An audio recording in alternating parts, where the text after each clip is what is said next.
आपल्या भागातील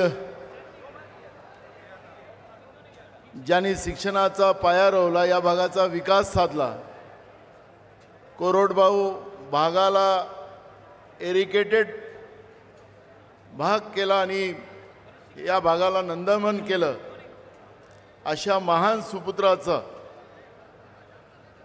काँग्रेसच्या ज्येष्ठ नेत्यांचा, आदरणीय पतंगराव कदम यांच्या पूर्णाकृती पुतळ्याच्या अनावरणाच्या प्रसंगी उपस्थित झालेले आमचे नेते आणि काँग्रेस पक्षाचे राष्ट्रीय अध्यक्ष मल्लिकार्जुन खरगे साहेब, त्याचप्रमाणे लोकसभेचे विरोधी पक्ष नेते आणि आपल्या सगळ्यांचे युवकांचे प्रेरणास्थान राहुल गांधीजी,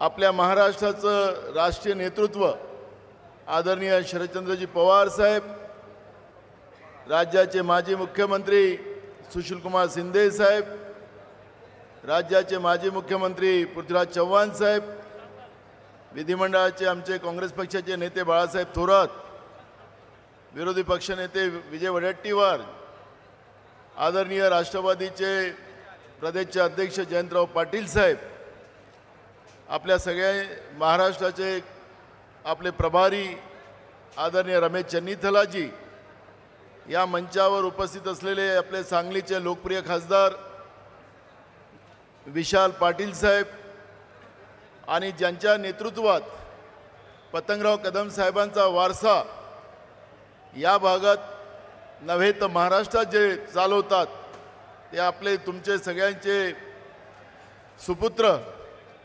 विश्वजित कदम. मंच फार मोठा आहे, आदरणीय मंच.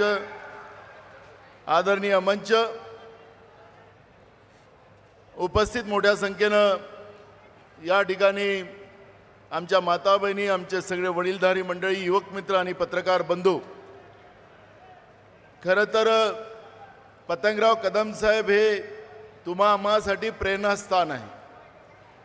राजकारणात यायचं असेल तर ज्याच्याजवळ पैसे आहेत तोच राजकारणात येऊ शकतो. खरं तर पतंगराव कदम साहेबांचा इतिहास आपण पाहिला तर सर्वसामान्य कुटुंबामध्ये जन्माला आलेला आणि आपल्या लोकांच्या आशीर्वादानं आणि आपल्या कर्तृत्वानं मोठं होणारं महाराष्ट्रातलं कुठलं नेतृत्व असेल तर ते पतंगराव कदम साहेब आहे. या भागामध्ये म्हणजे ज्यावेळेस त्यांचं नेतृत्व सुरू झालं त्यावेळेस हा सगळा भाग विरान होता. आरोग्याच्या सोयी नव्हत्या, शिक्षणाच्या सोयी नव्हत्या, शेतीला पाणी नव्हतं, आणि हळूवार या भागाचा सर्वांगीण विकास करण्याचा एक संकल्प पतंगराव कदम साहेबांनी आपल्या आशीर्वादाने सुरू केला. आणि आज महाराष्ट्रातला सगळ्यात चांगला प्रगत अगर कुठला भाग असेल तर पलूस कडेगाव आहे असं म्हटलं तर वावगं ठरणार नाही.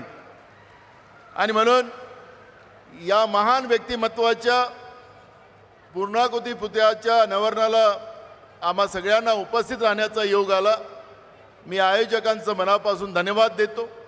या ठिकाणी मी जास्त न बोलता आदरणीय विश्वजित कदम, विशाल पाटील आणि त्यांच्या सगळ्या चमूला मी शुभेच्छा देतो. आणि पुढचा काळ या भागातलं नेतृत्व आपल्या कर्तृत्वाने मोठं व्हावं अशा सदिच्छा देतो आणि माझे 2 शब्द पूर्ण करतो. धन्यवाद.